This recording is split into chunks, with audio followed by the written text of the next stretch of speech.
So let's consider this sentence. The tram read the diary, right? So this is a sentence. We know that it has two noun phrases and it has a verb.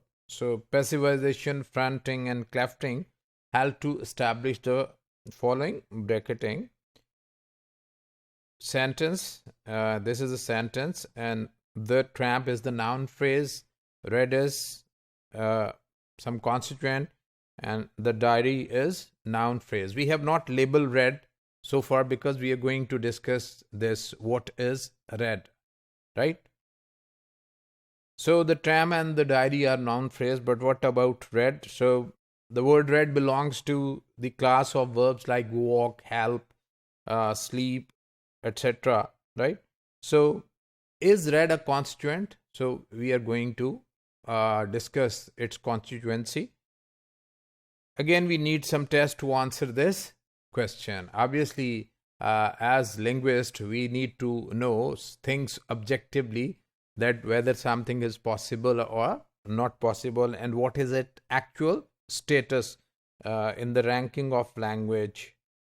So clefting and fronting yield ungrammatical sentences. So if we use read in clefting, the sentence will be, it is read that the tram, the diary. So it is an incorrect clefting. Read the tram, the diary. So this is again an incorrect.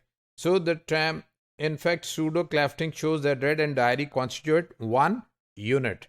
Read the diary are one unit. So the tram read the diary and the Egyptian did. So we can say that did also give us this indication that read the diary is a single constituent. So the tram read the diary, did he, right? So this also proved its being one constituent. We shall call the string, read the diary as the verb phrase. And we have talked a lot about it, that a verb phrase consists of a verb and a noun phrase that follows it.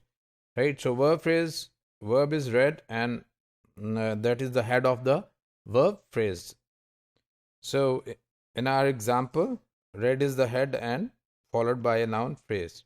So if we bracket it, the tramp as the noun phrase, and verb phrase is read, and again consists of a noun phrase which is the diary, right?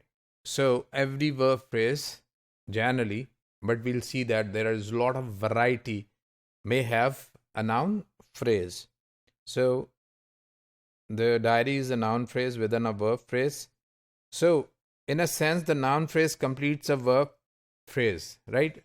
If we say the tramp read, right, we have some sense of incomplete meaning, though we can understand outside the sentence that we always read something, but generally it is brought into the sentence. So whenever it is brought in the sentence, it completes the meaning of the verb.